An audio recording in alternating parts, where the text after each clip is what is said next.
Operation Sindoor, Indian defence forces, Indian government, total India ఎంతో ప్రతిష్టాత్మకంగా తీసుకొని చేసినటువంటి ఒక ప్రతీకార చర్య. దీంట్లో మనదే అప్పర్ హ్యాండ్గా ఉంది. ఆపరేషన్ సింధూర్ వల్ల పాకిస్తాన్ ఒక్క దేశానికే కాదు, ప్రపంచ దేశాలకు విస్మయం కలిగేలా మన defence forces strength and capabilities ఏంటి అనేది తెలియజేశారు.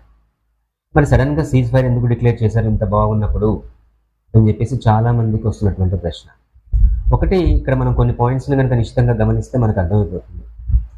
ఈ ఆపరేషన్ సింధూర్ అనేది ఇది మనం తీసుకున్నటువంటి చర్య కాదు, ఇది టెర్రరిస్ట్ చేసినటువంటి అటాక్ తీసుకున్న ప్రతి చర్య. అంటే it's a reaction for their action. అంటే ఇక్కడ మెయిన్ టార్గెట్ ఏమవుతుంది, మన మెయిన్ థీమ్ ఏమవుతుంది, మన ఆబ్జెక్టివ్ ఏంటి ఇక్కడ ఆపరేషన్ సింధూర్కి అంటే టెర్రరిస్ట్ క్యాంప్స్ని లేపేయడం. సో మన డిఫెన్స్ ఫోర్సెస్ ఈజీగా